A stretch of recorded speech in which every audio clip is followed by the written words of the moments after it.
Hello everyone, this is AR here representing Anchor 9. Dear all, we are going to start a very important session. जी हाँ, 10 marks का area है part 4 GMRC governance, risk management and compliance analytics के बारे में बात करने वाला हूँ। अब प्रॉब्लम यह है कि सर पार्ट 4 में 10 मार्क्स के लिए इतना कुछ पढ़ना पड़ता है, तो सर क्या करें सर, लास्ट मोमेंट पे अभी फटाफट से कुछ बता दीजिएगा। वही सेशन है, जी हाँ वही सेशन है। सेक्शन हमने चैप्टर 15 की ऑलरेडी क्लास आपको प्रोवाइड कर दी है, ऑनलाइन अवेलेबल है, याद रखिएगा। उसे प्राइवेट नहीं किया गया, पब्लिक है, चाहिए आराम से देखिएगा। उसमें सारे इंपॉर्टेंट टॉपिक्स बताए हैं मैंने, कौन कौन से प्रोबेबल हैं एग्जाम्स के लिए। और अब चैप्टर 16 से भी हम यहाँ पे फटाफट से डिस्कस करेंगे कौन कौन से इंपॉर्टेंट टॉपिक्स हैं, और सिर्फ डिस्कस ही नहीं करेंगे, याद भी कर देंगे। मतलब ये सेशन क्योंकि लिमिटेड टाइम के लिए बनाएंगे और इतना कोशिश करूंगा कि आपके लिए चैप्टर सही से ही आपको याद हो जाए। ऑलराइट, बस विदाउट दिस टाइम स्टार्ट करते हैं सेशन को। अच्छा, दो कॉन्सेप्ट हैं बड़े बड़े, देखो पहले का ध्यान समझना, थोड़ा बुद्धि भी लगाना है ना फटाफट समझने के लिए। मतलब ये नहीं है कि कुछ भी समझना है। CSR और सस्टेनेबिलिटी। CSR अगर थोड़ा सा तुमको रिकॉल करोगे तुम्हें फटाफट से याद होगा, तुमने कमेटी वाले चैप्टर में पढ़ चुके हो CSR के बारे में, सारी ऑलमोस्ट वही बातें डिस्कस हो रही हैं। लेकिन कुछ ऐसे भी क्वेश्चंस हैं यहाँ पर जो एग्जामिनर आपसे पूछ सकता है यहाँ पे, ठीक है, वो डिस्कस करूंगा। और सस्टेनेबिलिटी, दो इंपॉर्टेंट एस्पेक्ट्स हैं। एंड सेक्शन 135 शेड्यूल 7 होप याद होगा आप लोगों को। Then CSR rules and of course listed entities के लिए भी सेक्शन 34 भी डिस्कस करना होगा। But not to worry about it, बहुत शॉर्ट में रेडी कर रहा हूं। सबसे पहले याद रखिएगा डाउ जोन्स, जी हाँ। और ये बात करता है सस्टेनेबिलिटी की। किसकी बात कर रहा है? सस्टेनेबिलिटी। फटाफट सुन तो जाना, सस्टेनेबिलिटी की बात कर रहा है। तो सर एग्जाम में आ सकती है क्या बेटा? डेफिनेशन याद करने के लिए कह रहे हैं सिर्फ कि सस्टेनेबिलिटी के लिए, जी हाँ सस्टेनेबिलिटी है क्या बेसिकली। तो इन सिंपल वर्ड से फटाफट सीखते देखो। Corporate sustainability is a business approach. क्या कह रहा है? Is a business approach that creates long term shareholder value. पहली बात क्या कह रहा है, देखो बिजनेस सस्टेनेबिलिटी की अगर हम बात करें, कॉर्पोरेट सस्टेनेबिलिटी क्या कह रहा है? क्या है? एक बिजनेस अप्रोच है। ऑफ कोर्स क्योंकि कॉर्पोरेट्स की बात हो रही है तो क्या कह रहा है? ये एक बिजनेस अप्रोच है जो क्या करता है? Creates long term shareholders value by embracing opportunities and managing risk deriving from। अब देखो कहां से अपॉर्चुनिटीज ली जाएंगी और मैनेज कहां से, रिस्क भी मैनेज करना है। कैसे? Driving from economic, environmental and social developments. मतलब सर बेटा यही तो मजे की बात है। सस्टेनेबिलिटी हमारी एनवायरमेंट, हमारी इकोनॉमिक एंड सोशल एस्पेक्ट्स भी पूरी होनी चाहिए, तभी तो सस्टेनेबल बिजनेस कहलाएगा। किसी भी बिजनेस को आप सस्टेनेबल बिजनेस कहेंगे तो कब कहेंगे? जब वो इकोनॉमी के कॉन्सेप्ट से, एनवायरमेंट के एंड सोशल एस्पेक्ट्स को भी फुलफिल करता हो, चल रहा हो। तो सिंपल वर्ड में सर डेफिनेशन कैसे याद करूंगा? क्या है यहाँ पर? कॉर्पोरेट सस्टेनेबिलिटी का मीनिंग क्या है? A business approach. Corporate sustainability क्या है? Business approach. बिकॉज कॉर्पोरेट तो किसके बारे में बात करेगा? Of course a business approach that creates किसके लिए लॉन्ग टर्म वैल्यू क्रिएट करेगा? शेयरहोल्डर्स के लिए, स्टेक होल्डर्स के लिए, सॉरी शेयर होल्डर्स के लिए बात करेंगे, क्योंकि शेयर होल्डर हमारे लिए मेन इंपॉर्टेंट यहाँ पे। क्योंकि यहाँ देखिए एक वर्ड देखिएगा, यहाँ पे कह रहे हैं that creates long term shareholder value by what? कैसे करेगा? बाय एम्ब्रेसिंग अपॉर्चुनिटीज, बिजनेस में अपॉर्चुनिटीज, और क्या कर रहा है साथ में? मैनेजिंग रिस्क बात कर रहा है। Embracing opportunities, managing risk. अब कहां से कैसे करेगा जी? क्योंकि जब भी हम बात करेंगे बिजनेस का तो इकोनॉमी इन्वॉल्व होगा, वहां पर एनवायरमेंट इन्वॉल्व होगा, सोसाइटी इन्वॉल्व होगा। अभी याद देखिएगा मेरा कॉन्सेप्ट सिर्फ यहां पर यह है कि मैं आपको फटाफट से ना एक टॉपिक बताकर याद भी करा दूं, ठीक है। डिटेल क्लासेस ऑलरेडी अलग से अवेलेबल हैं, आप वहां डिटेल भी कर समझना है तो अलग है, लेकिन यह स्पेशली सेशन उनके लिए है जिनका 2 दिन बाद एग्जाम है और ये चैप्टर से फटाफट हमें रिवाइज करना है, ठीक है। इसके अलावा याद रखिएगा जनरल एनवायरनमेंट ने भी अपनी जनरल एनवायरनमेंट स्ट्रैटेजी ने भी डिफाइन किया हुआ है। आप चाहें तो इस डेफिनेशन को यहां से भी ड्राइव कर सकते हैं। मैं क्वेश्चन ऐड करने वाला हूं, मतलब क्वेश्चन कैसे बनेगा बताऊंगा अभी। देखिएगा कहता है corporate sustainability as the capacity of an enterprise to maintain economic prosperity in the context of environmental responsibility and social stewardship, of course social stewardship, accountability, the capacity of an organization to continue its activities, identify, of course indefinitely has taken a due account of its impact on the nature, social and human capital। अच्छा, अब ध्यान सुनते जाना बहुत, क्योंकि बहुत सारे कुछ छोटे-छोटे इंपॉर्टेंट एस्पेक्ट जहां पे भी आएंगे, मैं आगे बताऊंगा। ट्रिपल बॉटम लाइन अभी एक मॉडल भी आगे डिस्कस करेंगे। अब एग्जामिनर आपसे क्या ये पूछने बैठेगा? देखो समझो, बात समझना। इस डेफिनेशन को क्यों पढ़ा रहा हूं, यहां पे बता रहा हूं क्योंकि एक्चुअली पूरा गो थ्रू नहीं करना है। रीड करना चाहते हो कर लो, मैंने बना नहीं किया है, लेकिन अभी सिर्फ पर्पस क्या है, एग्जाम में जाकर फटाफट से इसका कोई क्वेश्चन आएगा उसका आंसर हम उसको देकर आए और यहाँ से भी हम लोग 10 मार्क्स ले सके। सो वो मेरा पर्पस है यहाँ पे समझाने का। सस्टेनेबिलिटी में बहुत डिटेल में समझने की बात इसलिए नहीं है क्योंकि हमने इसको डिस्कस किया, और कोई भी अगर आप नॉर्मली सोच के देखो सस्टेनेबिलिटी, एक बिजनेस सस्टेनेबल कब होगा, जो अपने शेयर होल्डर्स के लिए लॉन्ग टर्म वैल्यू क्रिएट करके दे, और वो कहां से क्रिएट हो रहा होगा उसके लिए ऑफकोर्स हम देखेंगे इकोनॉमी एस्पेक्ट्स आएगी, एनवायरमेंटल एस्पेक्ट्स आएंगी एंड सोशल एस्पेक्ट्स आएंगी। ESG मॉडल जो कि बेसिकली आपको याद होगा बिजनेस रिस्पांसिबिलिटी स्टेटमेंट जब प्रिपेयर करती हैं तो सेबी ने भी कहा है कि आपका जो बिजनेस रिस्पांसिबिलिटी स्टेटमेंट होगा किसके ऊपर बेस्ड होगा, एनवायरमेंट, इकोनॉमी एंड सोशल, जैसे हम गवर्नेंस के एस्पेक्ट से भी हम देखेंगे, ठीक है। एनीवेज फिर एक हमको नेक्स्ट जो हमको बताया जा रहा है यहाँ पे CSR के बारे में। CSR क्या है बेसिकली, तो CSR की भी डेफिनेशन फटाक से मैं यहाँ देख लेनी एक बार के लिए। Corporate social responsibility is operating a business in a manner which meets or excels, highlight करना कीवर्ड जहां सारा है देखो, which meets or excels the ethical, legal, commercial and public expectations that a society has from the business। अब society क्या expect करती है, of course कि बिजनेस एथिकल प्रैक्टिसेस करे, एथिकल मतलब एडल्ट्रेशन ना करे, फूड्स का ना मिलावट ना करे, लीगल नॉर्म्स को पूरा, स्टैंडर्ड्स को पूरा करे, कॉमर्शियली ऑफ कोर्स मतलब ऐसा नहीं होना चाहिए, कॉमर्शियल बिजनेस होना चाहिए, कैसी एंटी कंपैरेटिव प्रैक्टिसेस ना करी जाएं, एंड पब्लिक एक्सपेक्टेशंस कि भैया सोसाइटी में एम्प्लॉयमेंट भी जनरेट हो, अच्छी लिविंग ऑफ स्टैंडर्ड्स इंप्रूव हो। तो यहाँ पर अगर देखा जाए CSR के पर्सपेक्टिव से डेफिनेशन को, ठीक है सर के यही आ जाएगा नहीं, अभी क्वेश्चन बता रहा हूँ याद रखना, अब ये कॉम्बिनेशन में क्वेश्चन रेडी है तुम्हारे लिए, ध्यान सुनना क्या आ सकता है। देखो जैसे फॉर एग्जाम्पल आपको ना एक क्वेश्चन ऐसे दे सकते हैं, समझना बहुत ध्यान से, बहुत ध्यान सुनना। जैसे अगर CSR के बारे में क्वेश्चन आया और क्वेश्चन के साथ में आपसे पूछ सकता है ये एरिया इंपॉर्टेंट है, मार्क कर लीजिएगा। Corporate social responsibility is an interdisciplinary subject in a nature and encompasses in many folds. Comment याद रखिएगा, क्वेश्चन इंपॉर्टेंट है, हल्के में मत लीजिएगा। मैं कोशिश यही कर रहा हूं सेशन में आपको टू द स्पेसिफिक पढ़ाया जाए, ठीक है, और जो आपके लिए एग्जाम ओरिएंटेड सिर्फ उस पर भी फोकस किया जाए, सिर्फ अभी उस पर ही फोकस किया जाए। सो अगर देखा जाए कैसे कह रहा है, corporate social responsibility is an interdisciplinary subject in the nature and encompasses in many folds like social, economic, ethical, moral responsibility of a companies and managers. तो कैसे हम देखेंगे, देखो ध्यान से बोर्ड में सबने social, economic and ethical and moral responsibility of what, companies की क्या मॉरल रिस्पांसिबिलिटीज है, सोशल रिस्पांसिबिलिटीज क्या है, एथिकल रिस्पांसिबिलिटीज क्या है, या इकोनॉमिक के पर्सपेक्टिव से देखा है वो क्या रिस्पांसिबिलिटीज होंगी, प्लस मैनेजरियल रिस्पांसिबिलिटीज क्या होंगी। तो क्या क्या चीजें होगा, कह रहा है corporate social responsibility is interdisciplinary subject, interdisciplinary subject मतलब सोशल एस्पेक्ट्स को भी कंसीडर करना है हमें बिजनेस को, इकोनॉमिक एस्पेक्ट्स को भी देखना है, एथिकल मॉरल रिस्पांसिबिलिटीज है किसकी, कंपनीज की और मैनेजर्स की। फिर कहता है compliance with the legal and voluntary requirements for subjects business and professional practices. Compliance with the legal बोलो ना, कंप्लायंस विद द लीगल, अगर तुम ध्यान से देखोगे ना अभी तो तुम्हें एकदम इजी हो जाना है, ये टॉपिक याद कर लो भाई, पक्के से कह रहे हैं एग्जाम में बहुत प्रोबेबल है, so don't miss it out. Alright, तो कह रहा है compliance with the legal and voluntary, बोल मिसाल में compliance with the legal and voluntary requirements for business and professional practices. Third है challenges posed by needs of economy and socially disadvantaged group. Challenges posed by the needs of economy and socially disadvantaged groups. देखो ध्यान से सुनना, कह रहा challenges posed by what, needs of economy। जैसे example समझना, employment creation है, अगर टेक्नोलॉजी इंप्रूव हो रहा है, टेक्नोलॉजी इनोवेशन है, ये सारे एस्पेक्ट्स क्या है जो इकोनॉमी में आने वाले चैलेंजेस हैं। अब क्या कर रहे हैं, जैसे फॉर एग्जांपल अभी जैसे एग्जांपल हमें पुराना भी देखने को मिलेगा, जैसे हमने ग्लोबलाइजेशन किया तो इकोनॉमी इंप्रूव हुआ, ठीक है, हमने प्राइवेटाइजेशन किया, इकोनॉमी इंप्रूव हुआ। तो जो चैलेंजेस हैं रिलेटेड टू व्हाट इकोनॉमी, उन्हें कैसे चेंज किया जाएगा। And management of corporate responsibility activities and the proper implementation of projects taken up by the company so that the benefits goes to the people in need.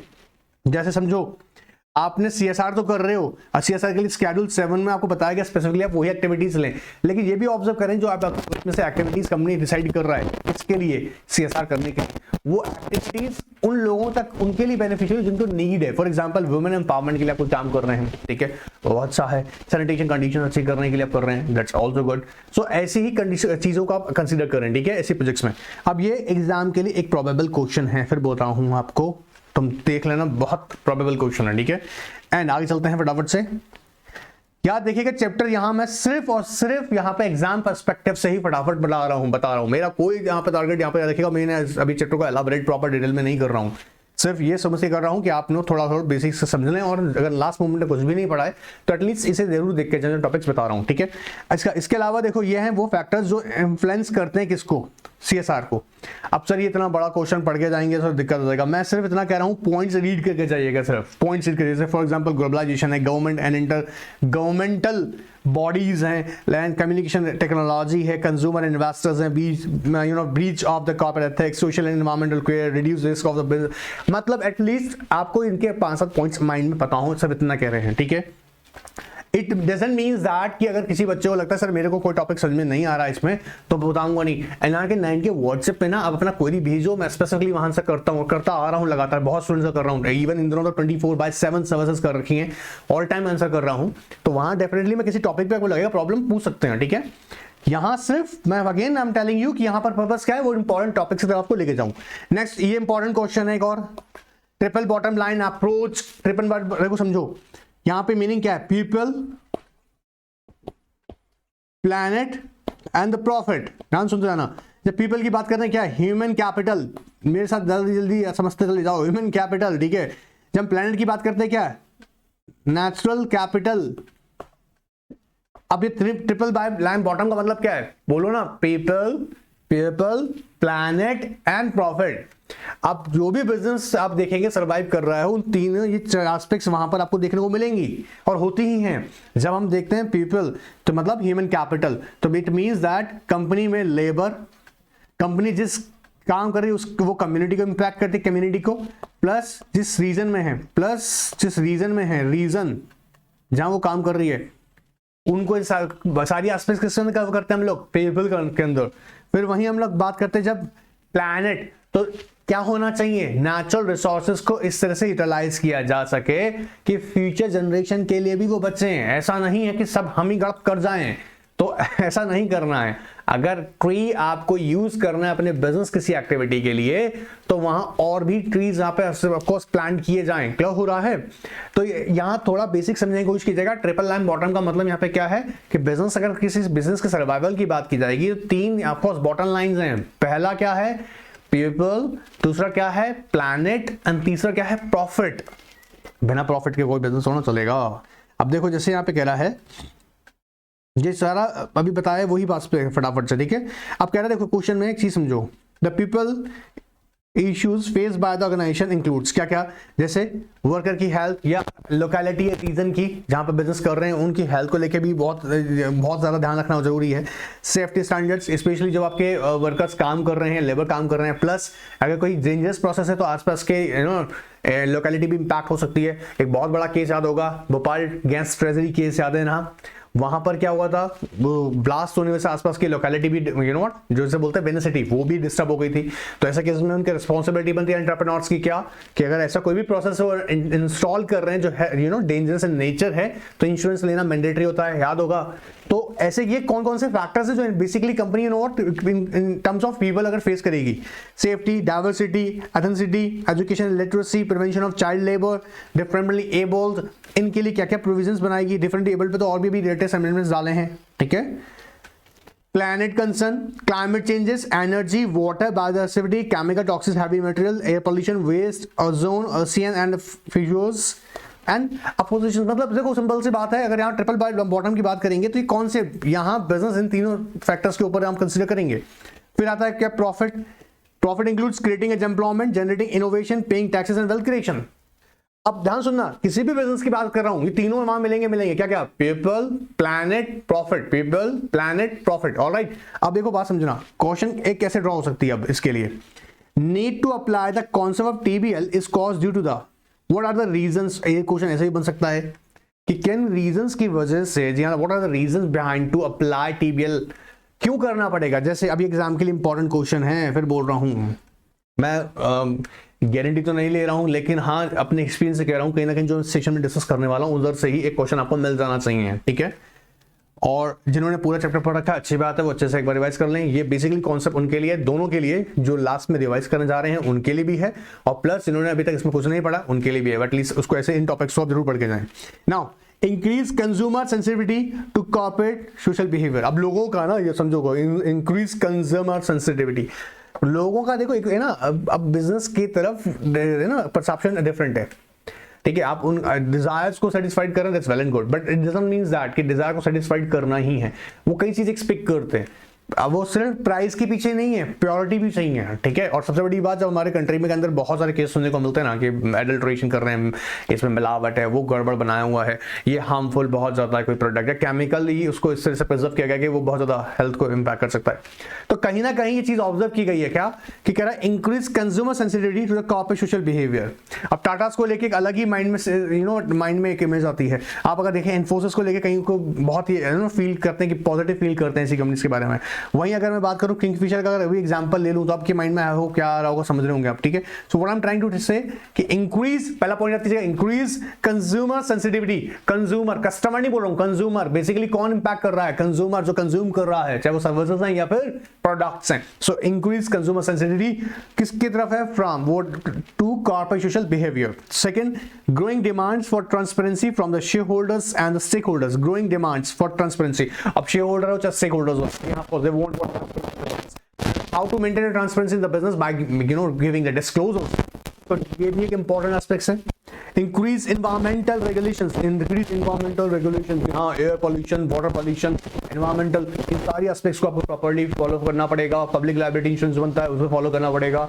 So TPL का मतलब समझ में आ रहा है, ये factors हैं जिसकी वजह से TPL की requirement सलाह है। They need to apply the concept TPL is बोलो ना, increase consumer sensitivity, increase consumer sensitivity to corporate social behaviour. Second में सब बोलेगा ग्रोइंग डिमांड फॉर ट्रांसपेरेंसी, किसकी तरफ से आ रही है, share holders, from the share holders and stake holders. Third one is increase, बोलो increase environmental regulations, legal cost of compliances and defaults. अब भैया लीगल कॉस्ट, भैया हमें ना झेलना नहीं है, हमें हमें हमें कंप्लायंसेस कॉस्ट तो झेलनी ही नहीं है। आई होप मेरे बच्चे जानते होंगे नॉन कंप्लायंसेस कॉस्ट का हालत क्या हो जाता है, ठीक है। So be aware, so that's a reason, this is also one of the reason, क्या legal cost of compliances and defaults, इससे बचना है तो टीबीएल लाइन को फॉलो कीजिएगा, TBL. Alright, concern over global warming, जी हाँ, अब एक अकेला कंट्री नहीं, सब लोग ही सोच रहे हैं ग्लोबल वार्मिंग से बचना है, so we have to follow TBL model, planet याद रखिएगा माइंड में। And the increase social awareness, awareness about and willingness for respecting human rights and the media attention to the social issues. हाँ, media का तो आजकल काम क्या है, आप भी आजकल क्या होता है, छोटा सा छोटा कोई भी इशू होता है, हर कोई अपने चैनल क्रिएट कर रखे हैं, सबने डाल दिया। और मजे की बात देखो, हमारे कंट्री के अंदर किसी तरह का गॉसिप डाल दीजिएगा, वहां लोग दीवाने हो जाएंगे ना। सो अब ये भी कंपनी के लिए इमेज खराब करने वाला काम होता है। एक कोई भी मान लीजिएगा बंदे को कोई नॉलेज नहीं है, उठा के किसी ब्रांडेड कंपनी के प्रोडक्ट को बदनाम करना चाहता है, इजीली बदनाम कर देता है। सो कहीं ना कहीं कंपनी बहुत फेयर प्रैक्टिस करेगा टीबीएल मॉडल थ्रू, ये उसके लिए बेनिफिशियल होगा। सो कह रहा है media attention to social awareness, sorry issues, growing corporate participation in the social upliftment. अब ये मैं आपको बता रहा हूं, again I am telling you, ये क्वेश्चन एक और यहां से ड्रॉ सकता है, ये आ सकता है कि लिखिएगा इसके साथ और मिलकर होता है, देखो now therefore TBL leads to 3 important principles, ठीक है। क्वेश्चन मिक्सअप भी हो सकता है। Company can not sustain only by making profit and ignoring society और एनवायरमेंट, ये भी पॉसिबल रियलिटी है। सिर्फ प्रॉफिट बनाते चले जाएं और सोसाइटी को इग्नोर करते नहीं, पॉसिबल नहीं है। क्यों, क्या इसका रीजन है, मान लीजिएगा एक कंपनी जैसे कि प्रॉफिट बहुत से बना रही है, कैसे बना रही है, नई नई टेक्नोलॉजी क्रिएट करती है, बनाती है, लेकिन टेक्नोलॉजी के लिए जो रिसर्च एंड डेवलपमेंट की जाती है ना, उससे बहुत ज्यादा हार्म होता है एनवायरमेंट को। जी हाँ, आपको पता होगा कहीं भी जैसे फार्मास्यूटिकल कंपनीज होती हैं, किसी भी प्रोडक्ट को बनाती है, मेडिसिन को बनाती है, पहले किस पर टेस्ट करती हैं, एनिमल्स के ऊपर। अब उन्हें पता वो एनिमल्स के ऊपर टेस्ट इतना टेस्ट किया जा रहा है कि वो डिजीज एक बन चुका है, एक तरह का है ना, एक तरह का वायरल बन चुका है जो बाकी एनिमल्स को इम्पैक्ट कर रहा है। तो आप ऐसा नहीं है कि आप प्रॉफिट बनाने के लिए आप सोसाइटी या ऑफकोर्स एनवायरमेंट भूल जाएंगे। ये कह रहा है company can not run only for the benefit of the people and forget the commercial functions of the making profit. Of course ऐसा भी नहीं कर सकते हैं, अगर धर्म ही निभाते रहेंगे, मतलब सोशल आपकी कंपनी सिर्फ किसके लिए काम कर रही है, बेनिफिट ऑफ द पीपल, और वहां भूल जाए क्या, प्रॉफिट बनाना, तो भी डिफिकल्ट है। And company can not run only to protect the environment and forget the people and the profit. That is the reason ना, हमें पीपल, प्लैनेट एंड प्रॉफिट तीनों एस्पेक्ट्स को एक साथ लेके चलना है। आप अलग अलग करके नहीं सकते कि आपने सिर्फ पीपल पे फोकस कर लिया और अपना प्रॉफिट भूल गए या एनवायरमेंट भूल गए, या फिर आपने क्या कर दिया, आपने एक एस्पेक्ट पे फोकस कर रहे हैं, बाकी पे नहीं कर रहे हैं। सो टीबीएल मॉडल कहीं ना कहीं इस तरह का देखा जाए हेल्पफुल रहता है, ठीक है। अच्छा, एक क्वेश्चन ये भी इंपॉर्टेंट है, corporate citizen beyond the mandate. Corporate citizen मतलब कंपनीज की बात कर रहे हैं यहां पर, beyond the mandate of law. ध्यान सुनना, अभी क्वेश्चन आ सकती है एग्जाम में, ठीक है। एक ऐसा भी क्वेश्चन यहाँ पे बन सकता है, देखो, corporate citizenship is a commitment to improve community wellbeing through the voluntary business practices and contribution of the corporate resources leading to sustainable growth. Comment, ये इसके प्रिंसिपल आ सकते हैं। अब यहाँ क्या करना है फिर बता दूं, ये इंपॉर्टेंट क्वेश्चन है, इसे छोड़ के मत जाना, इसे भी फटाफट से अपने नॉलेज बैंक में ऐड कर लो। अब देखो क्या कह रहा है, पहला कैसे, पहला कहता है absolute value creation for society. Absolute, अगर देखा जाए कॉर्पोरेट सिटीजन का मेन पर्पस क्या है, absolute value creation for society. Organize set their goals toward the creation of the absolute value for society. Value creation, समझे ना, absolute value for society. Once it is ensured, it corporate never look back and the sustainability in the long run is built up. Create the value for the society. Create the value for the, so कह रहा है absolute value creation for society. Sir मतलब क्या है sir इसका, समझो मेरी बात समझो ध्यान से, समझो। देखो चीजों को है ना, आपने आज ऑब्जर्व किया होगा ना, किसी भी प्रोडक्ट को या प्रोसेस के थ्रू लोगों की एफर्ट्स को, है ना, एक्स्ट्रा एफर्ट्स, मतलब आपको लगता है ना कि अनप्रोडक्टिव वर्क है। फॉर एग्जांपल समझते हैं इसको, देखो आज के डेट में आपने देखा होगा, आपका ग्रोसरी आपको लेना है तो आपको शॉप पे जाने की जरूरत नहीं है, आप सिर्फ एक एप्लीकेशन डाउनलोड करते हैं और किसी भी, है ना, जो भी ग्रोसरी में डील कर रहा है, मैं नाम किसी का लूंगा नहीं यहाँ पर, आप उसकी ऐप पे जाते हैं, आप ऑर्डर प्लेस करते हैं और आपको ऑर्डर आपके घर पे आ जाता है, आपको जाना नहीं पड़ता। मतलब आप अदर एक्टिविटीज कर सकते हैं, अपने ऊपर ज्यादा फोकस कर सकते हैं। वो बात अलग है कि आजकल वो लोग ज्यादा 24 घंटा मीडिया में लगा रहता है, सोशल मीडिया में लगा रहता है, लेकिन आपके लिए एक अच्छी अपॉर्चुनिटी, आप समझे ना, आप उससे अपना एफर्ट बचा रहे हैं। वैल्यू क्रिएशन समझ में आ रहा है, वैल्यू क्रिएशन, आप घर बैठे कुछ भी ऑर्डर कर रहे हैं, वैल्यू क्रिएशन है। और समझिएगा, आपको भूख लग रहा है, आपको लगता है कि अरे यार जल्दी से कुछ मिल जाए, बहुत पुराना एग्जांपल हो चुका है, तो क्या आपने फटाक से पिज्जा ऑर्डर कर दिया, आपको घर पे अवेलेबल हो गया, ठीक है। अब बात अलग है, कोई खाता नहीं खाता लगे, लेकिन what I am trying to tell you, even आप जोमैटो के थ्रू क्या कर रहे हैं, जो आपको नियर बाय एरिया में कुछ चाहिए फटाक से आपको मिल जाता है। वैल्यू क्रिएशन, किसी चीज की बिजनेस का होने का मतलब यहाँ पे क्या है, वैल्यू क्रिएशन। चीजें कैसे, कॉर्पोरेट ही प्रोवाइड कर रहा है चीजों को, और वैल्यू क्रिएट कर रहा है किसके, टुवर्ड्स सोसाइटी। अच्छा, सिर्फ एक ही पर्पस नहीं है, समझना कि जो मैंने अभी प्रोसेस बताई, चीजों को और इजी कर दिया गया। बात पकड़ में आ रहा है, इसे हम बोल रहे हैं absolute value creation for society. Alright, बहुत डिटेल में आगे जा सकता हूं, बट अभी यहां पर समझिएगा मेरी भी लिमिटेशंस है कि मैं बहुत डिटेल में पढ़ाऊंगा तो सेशन बहुत लंबा हो जाएगा, फिर इतना टाइम अभी इस सेशन के लिए आप लोगों के पास भी नहीं है, ना मेरे पास है। सो आइए फोकस करते हैं ethical corporate practices. Ethical corporate practices का मतलब समझ रहे हैं ना कि रिसर्च एंड डेवलपमेंट इस तरीके का ही किया जाए जिससे सोसाइटी या फिर ऑफकोर्स एनवायरमेंट हार्म ना हो। या एक और एग्जांपल समझना, बड़ा इंटरेस्टिंग एग्जांपल है इसका, जैसे भी इसमें भी दे रखा है कि अगर फार्मास्यूटिकल कंपनी ने, और हमारे इंडिया में तो क्या कहें इस मामले में, फार्मास्यूटिकल कंपनी है और उसने एक मेडिसिन बनाया हुआ है, मेडिसिन को मान लीजिएगा डिसअप्रूव कर दिया गया है, और ऐसा है कई सारी मेडिसिन है जिसको ना WHO ने मना कर रखा है, उसके बाद भी उसकी इंडिया में सेल है, उसके बाद भी इंडिया में सेल है उसकी। अब मजे का बात देखिएगा कि क्या ये एथिकल प्रैक्टिस है, ऑफ कोर्स नॉट, बात पकड़ में आ रहा है। तो यहां पर क्या कह रहे हैं, ethical corporate practices. In short run enterprise can gain the through and non ethical practices, वो नहीं करना है। रीड कर सकते हैं, एग्जांपल ड्रॉ कर सकते हैं। देखो, in drugs and pharmaceutical industry many products are today absolute due to their side effects which are companies are never disclose to protect their sales volume, क्योंकि सेल्स वॉल्यूम इंपैक्ट हो जाएगा तो वो लोग को बताती नहीं है, ये भी खतरनाक है, ठीक है। सो फर्स्ट मैंने क्या कहा, what absolute value creation for society, बोलो मेरे साथ में, absolute value creation for society. Second क्या है, एथिकल कॉर्पोरेट प्रैक्टिस। सेकंड क्या है, एथिकल कॉर्पोरेट प्रैक्टिस। एक बार वापस बोलो ना, पहला वाला पॉइंट वापस बोलो, absolute value creation for society. Second क्या है, एथिकल कॉर्पोरेट प्रैक्टिसेस। थर्ड है worth of earth through the environmental protection, worth of earth through environmental protection, worth of earth through environmental protection. मतलब ऐसी रिसर्च एंड डेवलपमेंट करनी है भैया, सबको समझो, worth for earth, worth of earth for environmental protection. अब आपने observe करो, ध्यान सुनना, बहुत ध्यान सुनना। अगर मान लीजिएगा आप जिस जगह बिजनेस कर रहे हैं वहां नेचर उसके लिए रॉ मटेरियल इजी प्रोवाइड कर देती है। देखो समझो ना क्या कर रहा हूं, जिस जगह आप बिजनेस कर रहे हैं वहां की नेचर आपको इजीली वहां के लिए रॉ मटेरियल प्रोवाइड कर देती है। फॉर एग्जांपल मान लीजिएगा अगर आप यूपी बिहार साइड में अगर शुगर केन, जी हाँ शुगर केन अगर देखें वहां इजीली प्रोड्यूस होता है, तो शुगर फैक्ट्रीज वहां पर हैं। अब शुगर केन वहां से देखिए, शुगर केन जो है वहां से गन्ना आप इस्तेमाल कर रहे हैं, आपकी फैक्ट्री में जा रहा है, बट आप क्या कर रहे हैं, इस लेवल पे पॉल्यूशन भी फैलाते जा रहे हैं, जो वेस्ट है, जिससे धीरे धीरे धीरे वहां का जो जमीन है, वहां की जो लैंड है, वो उसकी कैपेसिटी खत्म हो रही है प्रोड्यूस करने की, क्या, शुगर केन को। तो ये भी गड़बड़ है।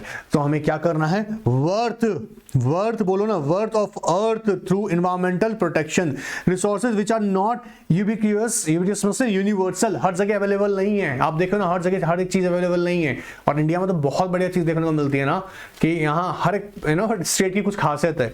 तो कह रहा है कि ऐसी चीजें जो यूनिवर्सल नहीं है, ठीक है, ubiquitous and have economic and social value shall be preserved for a long term use and the priced properly after considering the environment and social cost। जैसा भी मैंने कहा आपको, जैसे कोई चीजें रेयर हैं, शुगर केन सिर्फ आपको यूपी बिहार में मिलेगा, क्योंकि आप अगर राजस्थान साइड जाएंगे वहां आपको नहीं मिलेगा, ठीक है, मतलब वहां ज्यादा प्रोड्यूस होता है। अच्छा, वैसे अगर राजस्थान साइड जाएगा तो अनियन का बहुत बड़ा बिजनेस करते हैं राजस्थान में, ठीक है, अलवर के अंदर। तो ये एक ऐसा एरिया है जहां पर बहुत ज्यादा क्या होगा, अनियन है, तो वहां की खासियत है, वो रिसोर्सेज वहां इजीली अवेलेबल है। सो वर्थ फॉर अर्थ मतलब वर्थ फॉर अर्थ, ऐसा नहीं है कि आपके पास बहुत है तो उसको वेस्ट बहुत कर रहे हैं, ठीक है। सो वर्थ ऑफ अर्थ बोलो ना, worth of earth through environmental protection. Next है equitable business practices, equitable business practices. अब यहां पे ध्यान सुनना, कहता है should not indulge themselves in unfair means and should create candid business practices ensuring healthy competition and fair trade practices।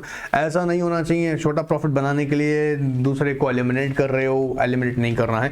इसलिए कहीं ना कहीं यहाँ पर अब जहाँ पर देखा जाएगा तो corporate good corporate citizen companies are required to focus on following aspects. वापस बोल रहा हूँ, क्या क्या, पहला क्या होगा, absolute value creation for society, ethical practices करेगी, worth of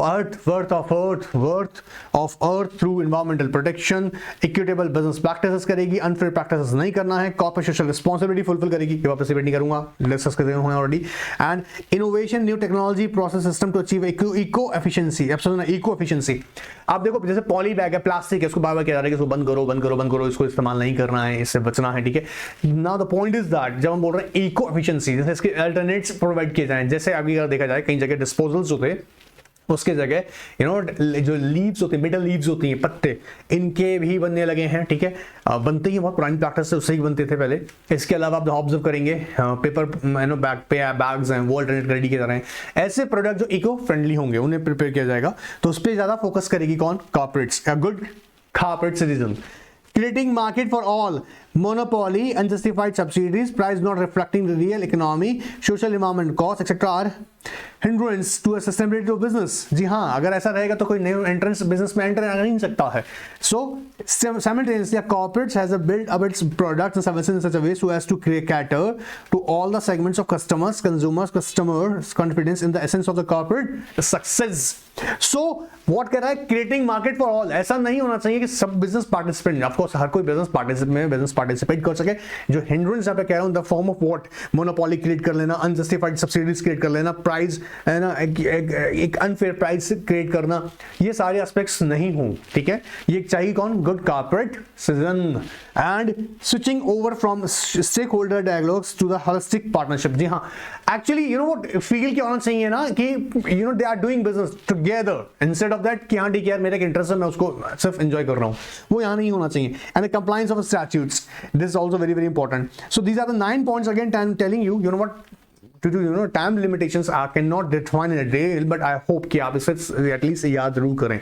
Again I'm telling you, अगर कोई भी पॉइंट लगता है सर मेरे को क्लियर नहीं है, you can send me your question on Unaccanine WhatsApp, of course I will answer to you, all right। Now next आगे देखते हैं फटाफट, टाटा स्टील की एक बार केस स्टडी आप रीड करना चाहें कर सकते हैं फटाफट से, ठीक है।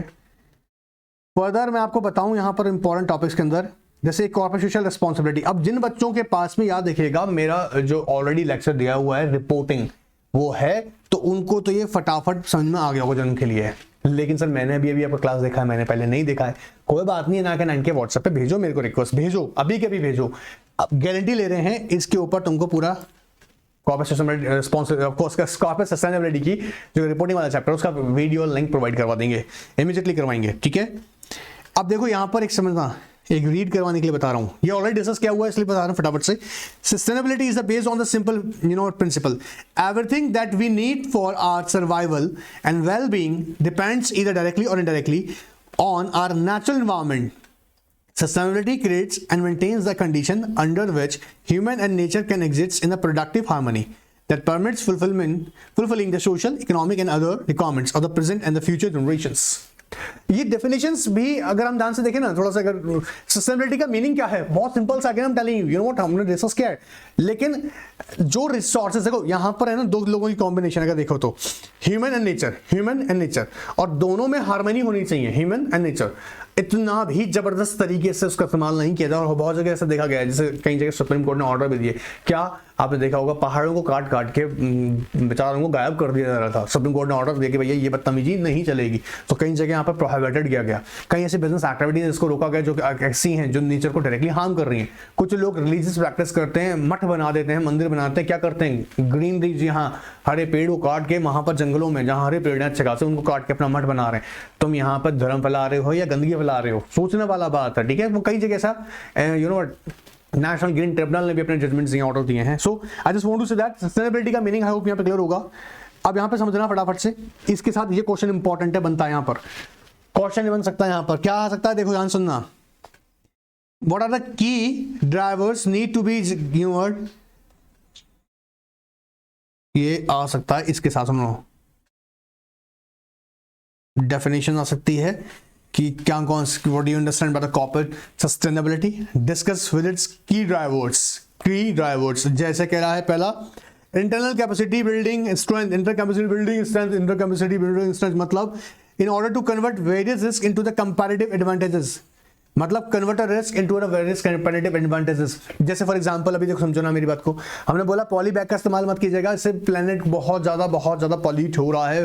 भैया तुम यहाँ लाइफ बर्बाद कर दोगे, पॉली बैग मत यूज कीजिएगा। गवर्नमेंट इंटरनेशनल लेवल पे ऑफ कोर्स बड़े लेवल पे मुहिम चल रही है। सो अब क्या किया जाए, सो यही अब एक चैलेंज बना, और इसी को हम कैसे करेंगे, चैलेंज को कन्वर्ट कैसे करेंगे, कंपैरेटिव एडवांटेज, मतलब अल्टरनेट क्या हो सकता है, ऑलराइट।